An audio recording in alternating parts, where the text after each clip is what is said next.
Bonjour, je suis Daniel Jean, directeur général de l'Office des personnes handicapées du Québec. Comme vous le savez, l'Office agit de manière proactive afin d'améliorer les possibilités offertes aux personnes handicapées et à leurs familles de contribuer pleinement à la vie en société. Pour ce faire, l'Office informe et accompagne les personnes handicapées et leurs familles. Il mène des travaux d'évaluation et de recherche sur la participation sociale. Il soutient et conseille le gouvernement, les ministères et leurs réseaux, les organismes publics et privés, ainsi que les municipalités, et il travaille avec les organisations concernées à la recherche de solutions efficaces et applicables afin de rendre la société plus inclusive. Aujourd'hui, je suis heureux de vous présenter le plan stratégique 2024-2028 de l'Office qui expose l'engagement de l'ensemble des membres du personnel mais aussi des membres de son conseil d'administration. Ce plan témoigne de la volonté de l'Office à poursuivre un travail proactif pour faire du Québec une société plus inclusive.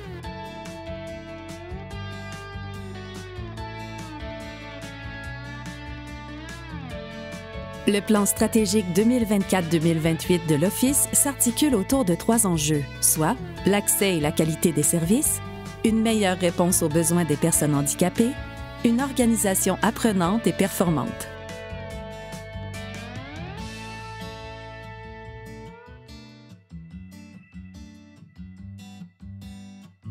Les démarches à effectuer pour accéder au programme Mesures et services peuvent être complexes. Leur nombre est important et ils sont offerts par une multitude de ministères et d'organismes. Pour l'Office, l'accès et la qualité des services sont primordiaux.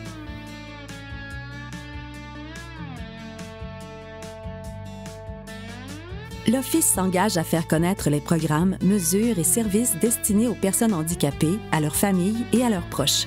La promotion de la section Web sur les programmes gouvernementaux destinés aux personnes handicapées sur québec.ca contribuera à l'atteinte de cet objectif. L'Office continuera ses publications sur Facebook et veillera à relayer ses messages d'intérêt dans les réseaux d'importance. L'Office souhaite poursuivre son offre de services de qualité auprès de la clientèle. Dès le début de la prestation de service, l'organisation ciblera les besoins et les attentes des clientes et des clients. Cela lui permettra de déterminer de quelle façon il pourra y répondre. Au terme du plan stratégique, les citoyennes et citoyens pourront communiquer avec l'Office grâce au lancement d'un nouveau service numérique. Ce site Web leur permettra de formuler une demande en ligne de manière sécuritaire et conviviale. Il sera complémentaire aux autres modes de prestation déjà disponibles. La volonté est d'offrir des méthodes de communication diversifiées qui répondent aux préférences et aux besoins de chaque personne.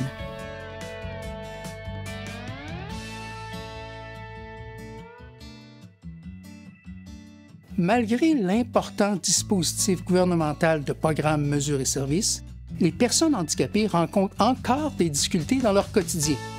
L'Office continuera à travailler avec les partenaires concernés afin d'apporter des solutions durables. De nouveaux projets devront aussi être développés pour réduire les obstacles persistants. L'Office poursuivra la mise en œuvre du projet de simplification des démarches d'accès aux programmes, mesures et services destinés aux personnes handicapées et à leurs familles.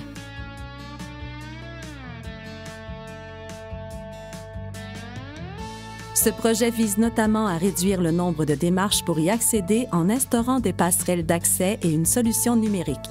Celles-ci faciliteront le partage de renseignements entre ministères et organismes.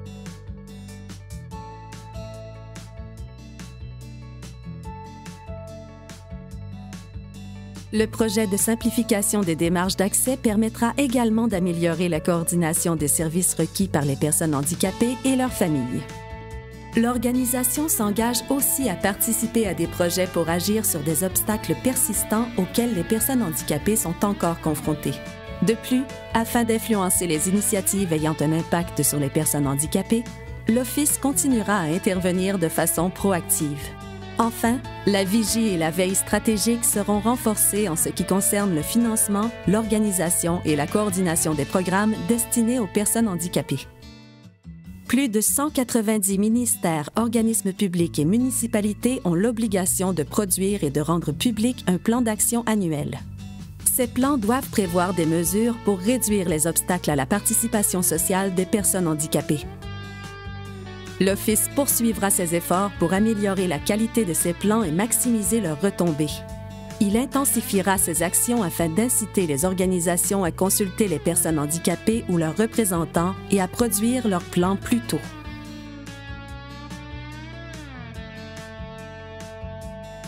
L'Office a élaboré sa première stratégie en ressources humaines. Sa mise en œuvre se déroulera sur la même période que le plan stratégique, soit de 2024 à 2028. C'est grâce à son personnel que l'Office pourra améliorer sa performance organisationnelle et réaliser sa mission. L'Office s'engage donc à développer une culture organisationnelle visant une expérience employée positive basée sur des valeurs de solidarité, d'excellence, de mobilisation et de créativité. Il souhaite ainsi favoriser la mobilisation et la fidélisation des talents. Le plan stratégique 2024-2028 permettra à l'Office d'agir en tant qu'acteur central dans la recherche, la promotion et la mise en œuvre de solutions pour réduire les obstacles que rencontrent les personnes handicapées et leurs familles. C'est en unissant nos forces, en travaillant ensemble, que nous pourrons relever les défis qui se posent pour que les personnes handicapées puissent contribuer pleinement à la vie en société.